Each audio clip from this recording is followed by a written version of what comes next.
제가 참 좋아하는 단어 그리고 중요하게 여기는 단어 가운데 하나가 균형이라는 단어입니다. 그러니까 아무리 좋은 것도 치우치면, 지나치면, 과하면 아니야만 못합니다. 그러니까 우리의 신앙생활에 아주 중요한 두 축이 체험 그리고 말씀입니다. 한 번쯤 들어보셨죠? 체험신앙 혹은 말씀신앙. 어느 교회들은 말씀을 중심으로 말씀을 강조하는 교회들이 많습니다. 모든 교회는 말씀 중심의 교회가 돼야죠. 성경 공부, 교리 공부, 제자 훈련 중요합니다. 그런데 그런 교회들 말씀 중심을 표방하는 교회들이 거기에서 마치면 되는데 하나 더 나가죠. 이제 체험을 중시하고 성령의 역사와 은사를 강조하는 교회들을 좀 약간 문제시하고 좀 광신적이다, 좀 약간 비난하고 비판하는 교회들이 있습니다. 반대로 이런 교회도 있습니다. 우리는 성령파다. 우리 교회는 환상도 보고 방언도 하고 병도 고치고 예언도 하고 입신도 한다. 성령의 체험, 성령의 역사를 강조하는 교회들이 있습니다. 모든 교회는 성령이 역사하지 않으면 교회가 아닙니다. 교회는 성령이 역사함으로, 성령이 임재함으로 교회가 시작된 줄로 믿습니다. 교회는 성령이 당연히 역사해야 됩니다.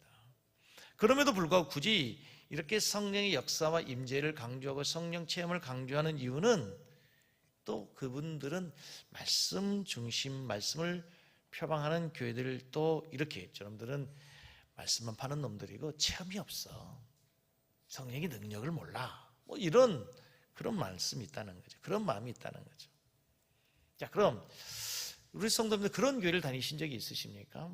말씀을 강조하는, 말씀만을 강조하는 교회, 성령의 체험을 강조하는 교회, 어느 교회가 더 좋은 교회인가요?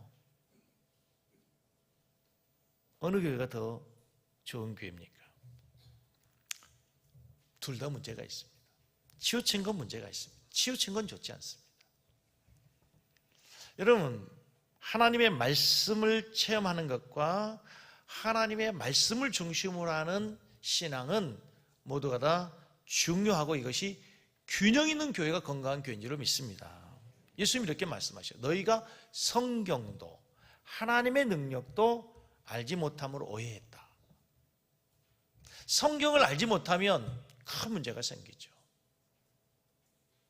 뿐만 아니라 성경은 모르고 이제 또 말씀을 체험하는 능력만을 강조하는 것도 큰 문제가 될 수 있다는 겁니다. 그런데 교회에서 비극이 뭐냐면 이 두 가지가 한쪽으로 어딘가 모르게 치우치게 돼 있어요. 어느 교회나 달아보면 50대 50인 교회는 없다고. 어느 교회들이 조금 치우치는 경향이 있을 수밖에 없어요. 그 목사의 목회 스타일이, 아니면 그 교회의 성향이. 저는 우리 섬기는 교회가 말씀 중심의 교회이면서 동시에 하나님의 능력을 날마다 체험하는 그런 성령의 역사와 능력이 날마다 나타나는 교회가 되기를 원합니다. 할렐루야. 신앙은 체험과 말씀을 같이 중요시하고 강조하고 적절하게 균형을 맞추는 교회, 이런 교회가 건강한 교회이고 건강한 신앙일 수 있습니다. 저는 이 교회를 균일하게, 균등하게 추구하면서 목회하고 싶습니다. 그래서 제가 저희 교회에서 가장 중요시 여기는 것은 하나님의 말씀을 중심으로 주일 낮 예배는 어려워도 강해 설교를 합니다. 수요 예배도 강해를 하고 새벽 예배도 생명에서 하는 큐티를 가지고 늘 처음부터 끝까지 강해를 합니다. 여기에는 대단히 중요한 전제가 있습니다. 모든 성경 하나님 말씀이라는 거죠. 편식이 없이, 취사 선택이 없이 모든 성경은 창세기에서 계시록에 이르기까지 모든 성경 다 하나님의 말씀 우리에게 필요하다는 거예요. 필요하다는 거예요.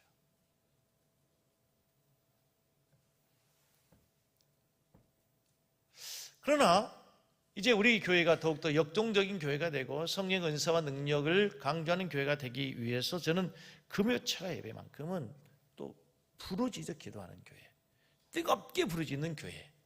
아멘. 지난 철야 예배도 제가 그렇게 얘기했어요. 우리 성도님들에게 부르짖는 기도가 필요합니다. 부르짖을 때 능력이 역사하고 부르짖을 때 체험할 수 있고, 아멘.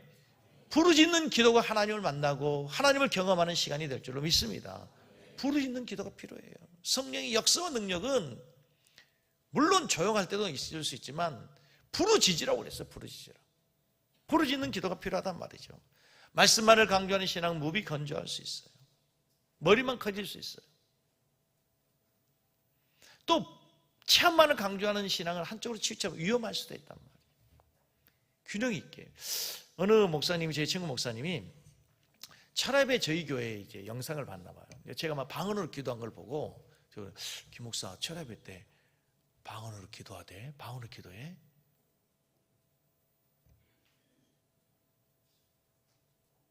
그 말은 이상하다는 거죠.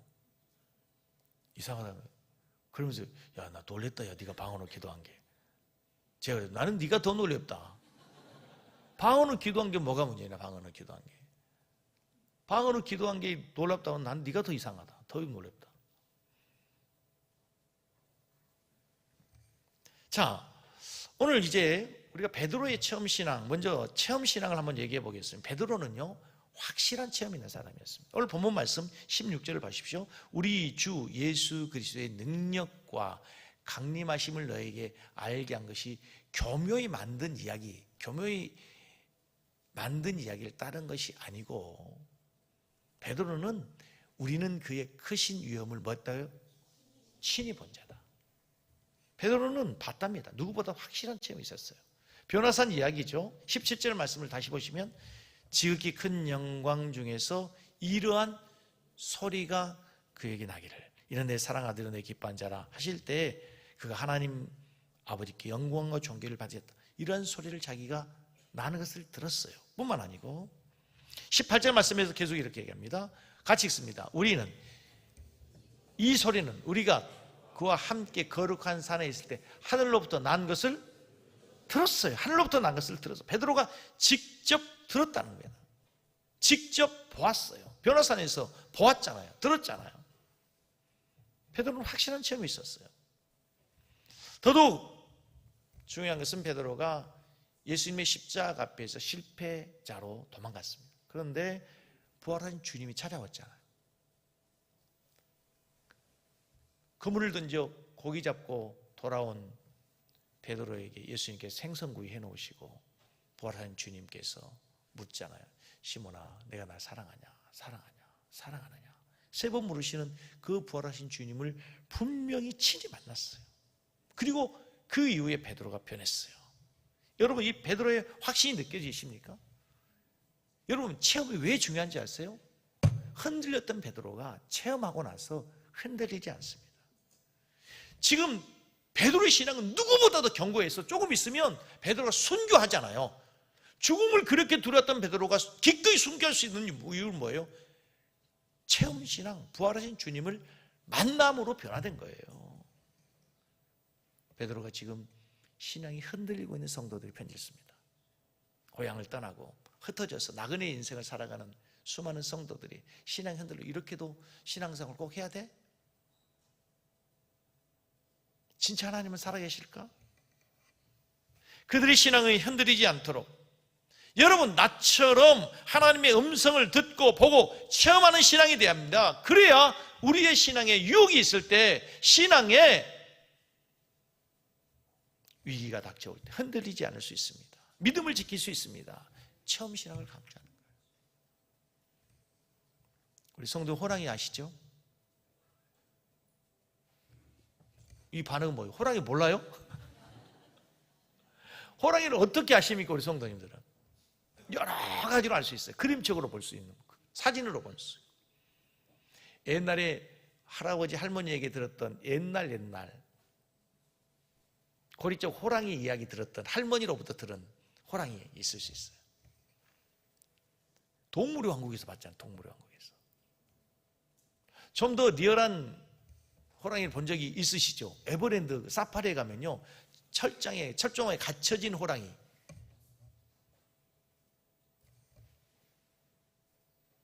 그런데 여러분, 요즘 뉴스에, 중국 뉴스에 가끔 길림성에 이렇게 호랑이가 나타났답니다. 이거 운전하고 하는데 여러분 갑자기 백두산 호랑이가 나타났다면 어떻게 할까요? 흑룡강성에요 조선족 마을에 저녁에 이런 호랑이가 나타났어요. 여러분 밤길을 가는데 이 호랑이 나타났다, 이 호랑이를 만났다 생각해 보십시오. 자, 누군가 호랑이를 설명하는데 누가 진짜 리얼한 호랑이를 설명할 수 있을까요? 할머니에게 들었던 그림책을 보고 호랑이 설명하면 감이 안 올 거예요. 이런 사람은 우리 어머니가 만난 하나님 들은 얘기 똑같아요. 남편이 만난 하나님 들은 거랑 똑같아요. 그런데 에버랜드에서 만난 호랑이 얘기하면 그럼 뭔가 좀 올까 말까 하겠죠. 근데 진짜 흑룡강성에서 아니면 운전하고 가다가 길림성에서 도로에 나타난 호랑이를 봤어. 얼마나 깜짝 놀랐겠습니까? 얼마나 리얼하겠어요. 그 사람이 호랑이 얘기하면 오금이 저릴 거예요. 그렇죠? 와, 호랑이 그렇게 무섭다고, 깜짝 놀랐다고. 우리가 하나님을 그렇단 말이죠. 우리 아버지가 믿었던 하나님, 우리 아버지가 말해주신 하나님, 우리 어머니 하나님, 우리 와이프가 믿은 하나님, 동자승이었다 목사는 우리 김종서 목사님 얘기해 준 하나님, 그런 하나님 안 된다니까요. 누구의 하나님 돼야 돼요? 나의 하나님 돼야 돼요. 내가 길림성에서 흑룡강에서 호랑이 만난 그런 하나님, 내가 기도하면서 여러분이 고난의 현장에서 위기에서 기도했더니 부르셨더니 주님께서 여러분이 역사하신 그 하나님을 만나야 될 줄로 믿습니다.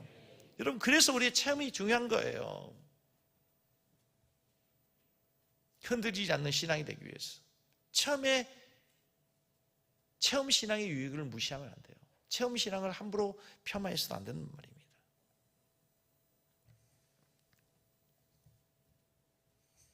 여러분, 체험 없이 신앙이 전수되기가 어렵습니다. 체험 없는 신앙으로는 신앙이 오래 갈 수가 없단 말이에요.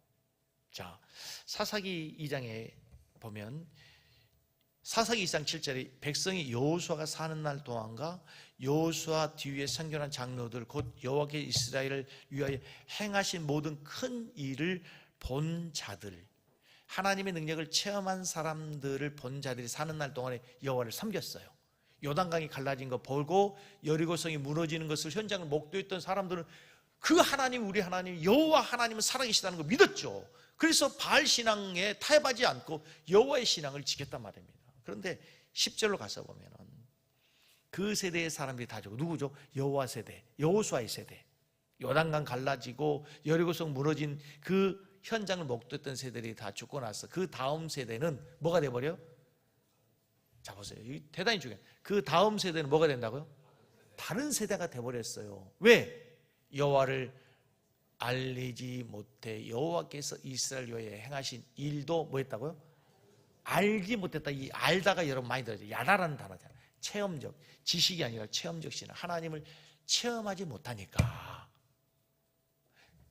요단강 갈라지고 여리고성 무너진 그 체험이 없는 이 다음 세대들이 신앙이 무너져 버린 거예요. 그래서 바알에게 가서 바알이 우리에게 복을 준다고, 바알이 우리에게 복을 주었다고 바알을 향해서 하나님이라고 머리를 숙이고 바알에게 경배하고 우상 숭배에 빠져버리는 거예요.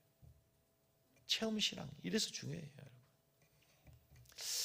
이 시대 한국 교회의 가장 큰 문제가 바로 여기에 있다고 생각해요. 우리 세대 있잖아요. 우리 세대만 하더라도 30년 전 신앙생활 할 때요, 진짜 기도 열심히 했어요. 뜨겁게 기도했어요. 문제 있으면 교회 와서 새벽에 저녁에 부르짖었어요. 철야 기도하면요 11시부터 새벽 4시 5시까지 기도하고 또 출근하고. 저도 신학교 다니면서 금식 많이 했어요. 학비 없어가지고 하나님 학비 달라고 죄 없는 소나 붙들고 진짜 금식하면서. 근데 하나님이 기적같이 손길을 통해서, 까마귀를 통해서 막 찌릿찌릿했어.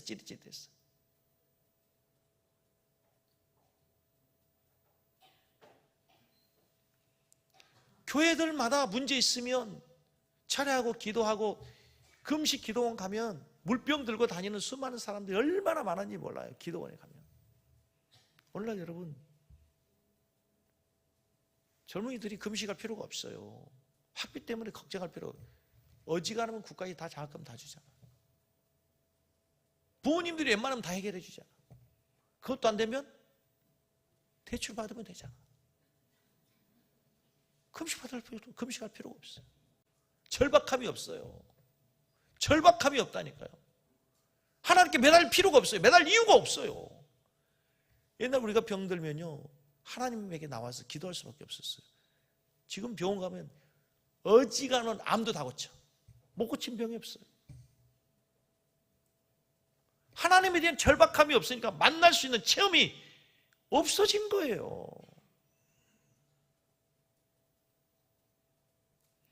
우리나라가 선교 140년 만에 세계 역사의 기록에 남을 만한 이만큼 엄청난 부흥을 일으켰는데요, 반대로 140년 만에 이렇게 급속하게 쇠락한 교회의 역사도 없어요. 왜 그럴까요? 체험적 신앙이 없어지기 때문에 그래요. 기도하는 교회들이 점점 줄어들고 성도들의 기도가 점점 줄어들고, 제가 내일부터 갈매산 기도원에서 수요일까지 설교를 합니다.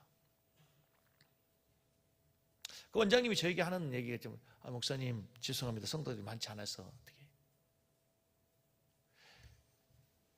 제가 목사님께 그래서 아이고 원장님 불러주신 분도 감사하고요, 제가 한 명을 1000명처럼 생각하고 설교하겠습니다.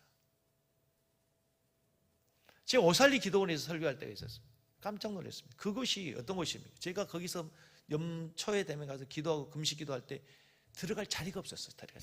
제가 교회 개척했을 때만 해도 새해 첫날을 거기 가서 기도할 때 자리가 없어가지고 자리 쟁탈전이 있었어요. 숙소는 아예 없고.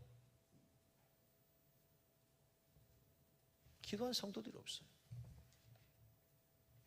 여러분, 우리 자녀들이 이 체험적 신앙이 있어야 되는데, 여러분 잘 드십시오. 자녀들 있는 부모님들 잘 드시고 우리 교사들 잘 드셔야 되는데요, 우리 아이들이 일주일 내내 학교 다니고 학원 다니고 집에 있는 시간에는 내내 핸드폰에 사로잡혀 있습니다. 저는 핸드폰 귀신이라고 생각합니다. 핸드폰 귀신이 사로잡혀 있습니다. 교회에 딱 일주일에 1시간 옵니다. 그것도 제 시간에 오면 괜찮은데 늦게 옵니다. 또 예배 시간에 핸드폰 보고 있는 애들이 많습니다. 그 아이들이 여호와의 신앙에 어떻게 들어갈 수 있겠습니까? 그런 의미에서 수련회가 대단히 중요한 거예요. 수련회 가면 일단 핸드폰 걷고, 그래도 3박 4일 동안 기도하고 찬양하고 뛰면서, 그때 하나님을 체험하는 아이들과 체험하지 못하는 아이들, 청년부 가면 딱 달라요. 여러분 자녀들 중에서 청년부 가서 신앙생활 잘하는 아이들 분명히 수련회 갔던 아이들이라 달라요. 다르다니까요. 체험적 신앙이. 자세히 생각해 보십시오. 여러분 자녀들 신앙 때문에 걱정하는 사람들, 공부한다고 대학 간다고 가야죠. 중요하죠. 그런데 그 수련회 며칠을 안 간다고 문제 안 생겨요. 근데 신앙이, 체험적 신앙이 없다니까. 찔리는 사람들은 많을 거예요.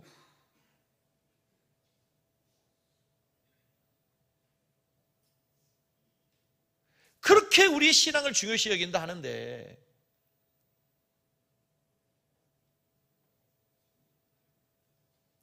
여호수아 세대 이후의 세대가, 다음 세대가 다른 세대가 돼버린 거가 똑같단 말이에요. 지난 금요일 철학에 어제 제가 야곱이 이야기를 했어요. 야곱이 형 에서의 칼날을 피해서 삼촌 집 라반의 집으로 피난을 가는 중에 광야에서 잠을 잡니다. 얼마나 고독합니까? 친구한 사람 없습니다. 의지할 사람 없습니다. 대화할 사람 한 사람 없습니다. 자기 몸 하나 의지할 거 없어. 돌을 베개하고 찬이슬 맞으며 잠을 청합니다. 그런데 하늘에서 갑자기 하나님의 천사가 옵니다. 야곱이 깜짝 놀랍니다. 하나님은 믿음 좋은 우리 할아버지 아브라함의 하나님, 믿음 좋은 우리 아버지 이삭의 하나님, 이삭의 집에 있는 줄 알았어요. 근데 아니 하나님이 여기 오시다니요. 하나님이 여기 오시다니요. 이삭의 하나님, 아브라함의 하나님이었던 하나님이 야곱에게 오셔서 야곱을 만남으로 야곱이 그때부터 아브라함의 하나님, 이삭의 하나님, 그리고 뭐 하나님 돼요? 야곱의 하나님 되는 거예요. 야곱의 하나님 되는 거예요. 여러분, 우리 아버지 하나님 안 됩니다. 우리 아버지가 장로, 우리 어머니가 권사, 아무 소용 없는 거예요. 우리 아버지의 하나님, 어머니 하나님 필요 없어요. 여러분, 우리 와이프가 권사고 우리 와이프가 집사고 의미 없어요. 아브라함의 하나님, 이삭의 하나님은 끝나면 안 된다니까요. 야곱의 하나님, 내 하나님이 있어야 될 줄로 믿습니다. 나의 하나님이 있어야, 내 신앙의 고백이 있어야 된다니까. 그래야 흔들림이 없어요. 그래야 확신이 있고 기쁨이 있고 믿음이 성장할 수 있단 말이죠. 내 하나님이 있어야 돼요. 내 하나님. 여러분, 이 자리에 오신 건 너무 다행이고 너무 감사해요. 정말 그 많은 교회들 중에서 이 부족한 종이 설교하는 이 교회 와주신 건 얼마나 감사한지, 그걸로 만족하면 안 돼요. 뭐하러 오셨어요? 하나님 만나러 오신 거예요. 예배를 한 번 드려도 마지막 예배처럼, 예배를 한 번 드려도 진짜 하나님을 찾는 간절한 마음으로, 갈급한 마음으로. 할렐루야. 형식적 신앙 하지 마세요, 여러분. 믿는 척 하지 마시라고.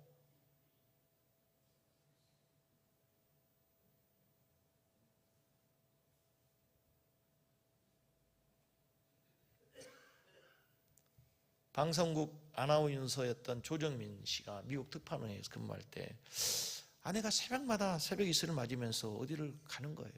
수상했어요. 추적하기 시작했어요. 갔더니 새벽마다 새벽 기도를 가는 거야. 새벽마다 새벽 기도 가는 그 아내를 가서 뒤쫓아가서 교회 기둥대에서 보니까 교회가 가관이야. 막 방언으로 막 기도하고 울면서 기도하고 막 통곡하고, 와, 이 광신도 집단 이상하다 이거. 특종감이다, 특종감. 하루 이틀 참석하기 시작했는데 이상한 거예요. 기둥 뒤에서 예배를 드리는데 갑자기 마음이 열리고 하나님의 살아계심이 느껴지고 눈물이 나고 예수님 나의 주님이라고 믿어지고 고백이 되는 거예요. 그 예수님을 만나고 나서 예수를 구주로 영접했어요. 그리고 그가 세상의 뉴스를 전하는 아나운서가 아니라 이제 하나님의 나라의 소식을 전하는 천국의 아나운서, 목사가 된 거예요. 하나님을 의심해서 조사하기 위해서 갔던 그가 하나님을 만나서 하나님을 전하는 자가 되는 거예요. 체험적 신앙이 이렇게 중요하단 말이에요. 제가 이 자리에 서 있는 것도, 설교하는 것도 하나님 믿어지지 않았어요. 하나님을 향해 반항했어요. 하나님이 어느 날 제게 찾아오신 거예요. 제가 체험한 거죠. 인격적인 하나님을 만난 거예요.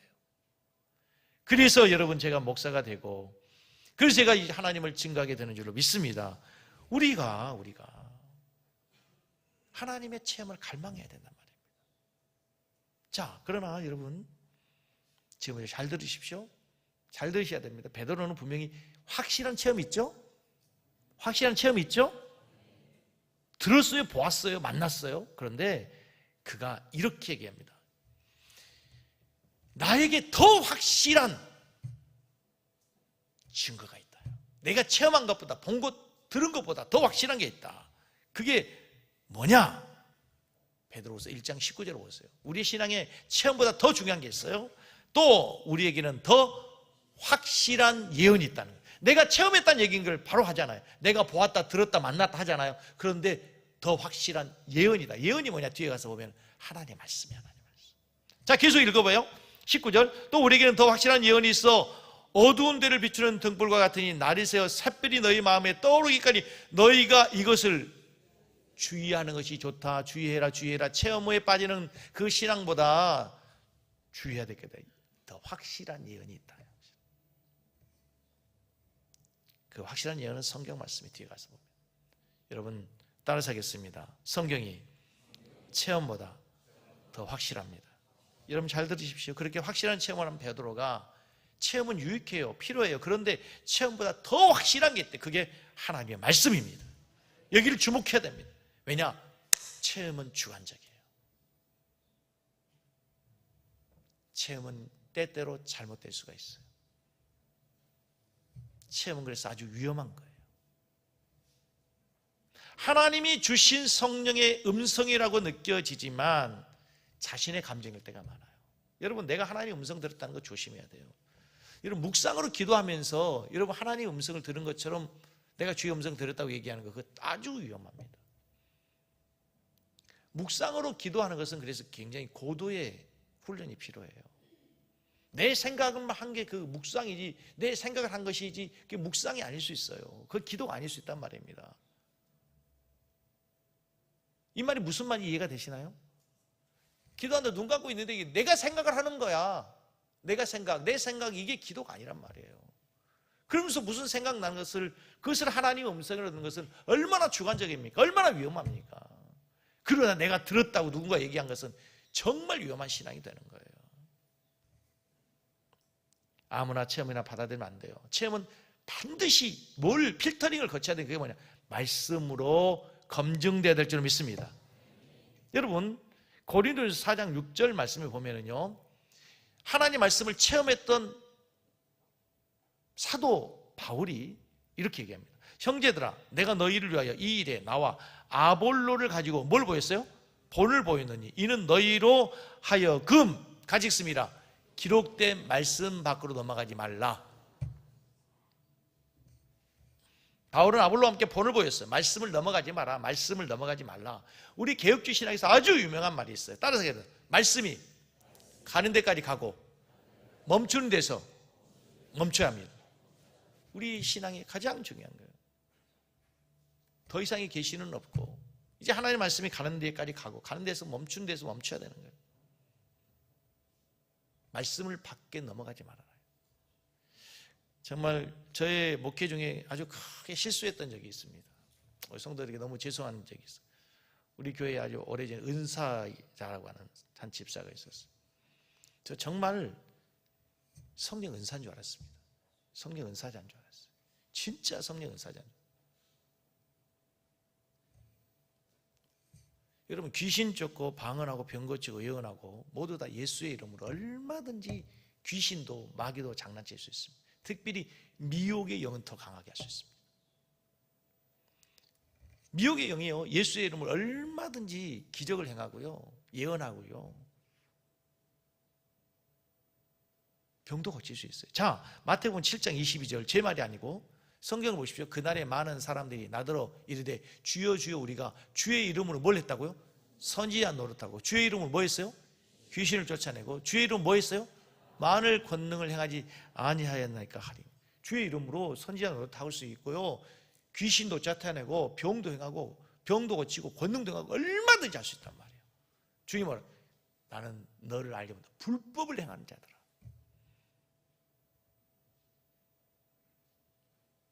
하나님의 성령은 지나가는 사람을 자고 너 집사님 어제 너 꿈꿨지, 뭐 어제 어디 병원에, 그런 거 말씀하는 분이 아니에요. 그건 점치는 귀신이 하는 거예요. 점치는 귀신. 아시겠어요? 나 이거에 대해서 할 말이 많은 사람이 아시죠?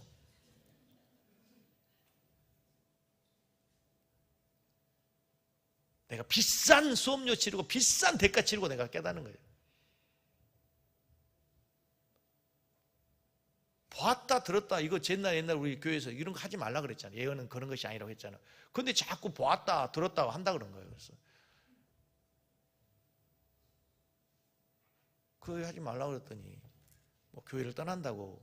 그래서 제가 전화했습니다. 집사님, 교회를 떠나신다는데 우리 교회가 아니라 다른 교회는 나가시는 거죠? 네. 그래서 그럼 제가 기도해 드릴게요. 얼른 보냈습니다.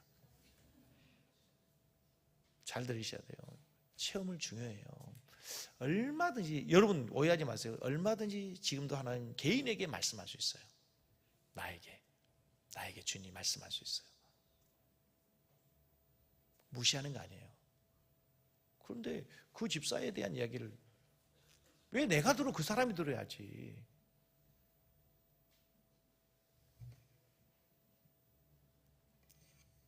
그렇게 확실한 체험을 한 베드로가 더 확실한 예언이 있다잖아. 더 확실한 게 있다잖아요. 그게 뭐예요? 하나님 말씀이에요. 다메섹 도상에서 그렇게 확실한 체험한 사도 바울도 호베 목회자 디모데에게 자꾸 너 환상 봐야 된다, 체험해야 된다, 기적 행해야 된다, 병 고쳐야 된다, 이렇게 얘기하지 않아요. 목회 서신을 보세요. 모든 성경 하나님의 감동으로 된 것으로 교훈과 책망과 바르게 함과 의로 교육하기 유익한 것은 뭐라고요? 체험 아니고 뭐라고요? 말씀이라는 거예요. 말씀. 여러분, 사도 바울처럼 확실한 체험하는 사람은 어디 있어요? 바울 사도가 아그리빠 왕에서 많은 사람들 앞에 위기에 때 자기의 체험을 얘기해요. 간증을 얘기해요. 그러나 목회하는 베드로에게는 체험을 얘기하지 않아요. 아니, 디모데에게는 체험을 얘기하지 않아요. 오늘날 여러분의 신앙을 바르게 하고 책망하고 여러분의 신앙을 온전하게 세우는 것은 뭐예요? 하나님의 말씀인 줄을 믿으시기 바랍니다. 성경에 유익이 있어요. 오늘날도 우리에게 필요한 삶에 교훈, 책망, 바르게 함, 의로 교육하는 모든 것을 하나님의 말씀을 들을 때, 가까이 할 때 우리에게 임하게 되는 줄로 믿습니다. 시편 말씀에 보면 자주 등장하는 말씀이, 하나님의 말씀이 내 발에 비치는 등불이요 이렇게 되어 있어요. 그런데 여러분, 이때 다윗이 살던 시대의 등불이 지금 우리 도로의 길가에 있는 커다란 가로등일까요? 그때의 등불은 뭡니까? 아주 호롱불 조그마한 등불이겠죠. 그렇죠? 그래서 그 등불은 뭐냐면요, 한 걸음 한 걸음 한 걸음 갈 때 바로 그 앞을 비추는 작은 불빛이에요.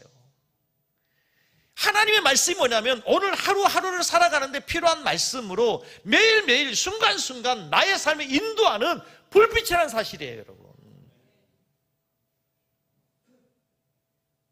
그 말씀을 우리가 중요시 여기고 그 말씀을 가까이 하고 그 말씀 앞에서 우리가 묵상할 때 나의 마음속에 주님이 주시는 음성을 듣는 거예요, 여러분.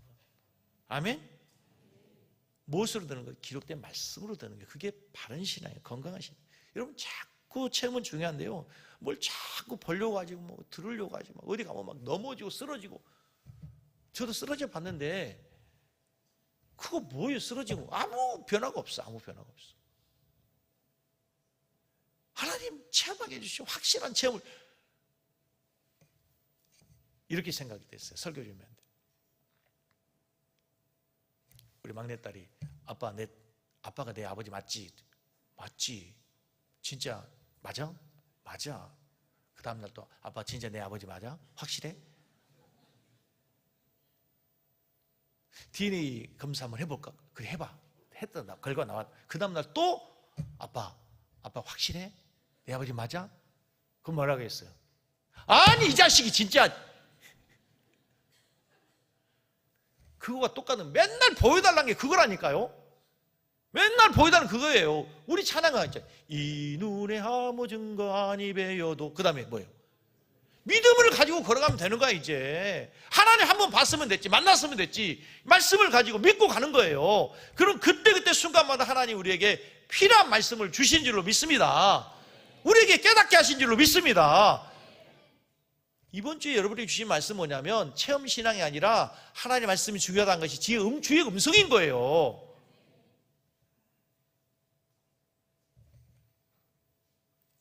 체험신앙과 말씀신앙의 차이가 뭔지 아세요? 체험신앙은 요구한 게 없어요. 뭐 쓰러졌어, 그 다음에 요구한 게 아무것도 없어. 뭐 들었다, 요구한 게 하나도 없어요. 근데 말씀신앙은 우리에게 요구해요. 뭘 요구해요? 순종을 요구해요. 내 삶의 변화를 요구해요. 내 삶이 더 온전해지기를 원하시는 거예요. 이게 차이예요, 여러분. 얼마나 다릅니까, 여러분?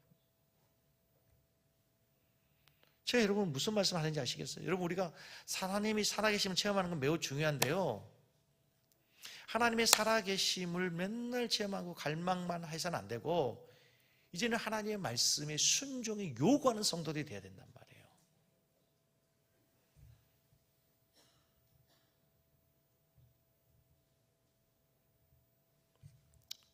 그러나 하나님의 말씀을 대할 때 오늘 본문에서 아주 중요한 21절에 모든 성경의 예언은 함부로 사사히 풀면 안 된다. 21절 한번 보세요. 앞에 안 뜰 거예요. 20절. 먼저 알 것은, 같이 읽어요. 성경의 모든 예언은 사사히 풀 것이 아니니. 예언은 언제든지 사람의 뜻으로 낸 것이 아니요 오직 성령의 감동하시를 받은 사람들이 하나님께 받아 말한 것이다. 성경을 대할 때 억지로 풀면 안 된다. 함부로 풀면 안 돼요. 사사리 풀면 안 된단 말이에요.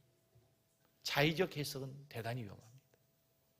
그래서 여러분, 성경 해석하는 것은요 굉장히 고도의 신학적 소양과 신학적 지식이 필요해요. 모든 이단들은 성경을 자기들의 교리에 꿰어 맞춥니다. 그리고 그들의 특징이 있습니다. 몇몇의 구절만 강조합니다. 이단들에서 우리 섬기는 교회처럼 이렇게 강해를 하지 않습니다. 그들은 몇몇의 성경 구절만을 가지고 특별히 그들이 강조하는 게 계시록, 다니엘, 비유 있는 것들, 자기들에게 맞게 그것을 비유로. 오늘 우리 목사들이 있는 단톡방에 요즘 새로 나온 이상한 이단이 있더라고요. 말하기도 이상한, 자기하고 관계를 맺어야 어떻게 됐다고.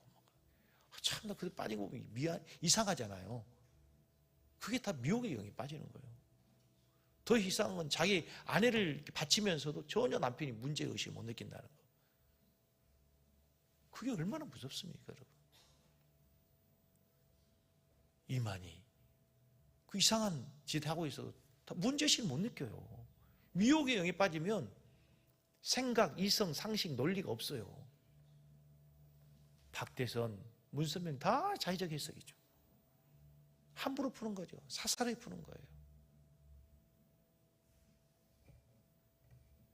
하나님의 말씀을 좀 맺겠습니다. 베드로는 확실한 체험이 있었어요. 베드로만이 아니라 모든 성경의 인물들이 다 하나님의 살아계심을 체험했어요.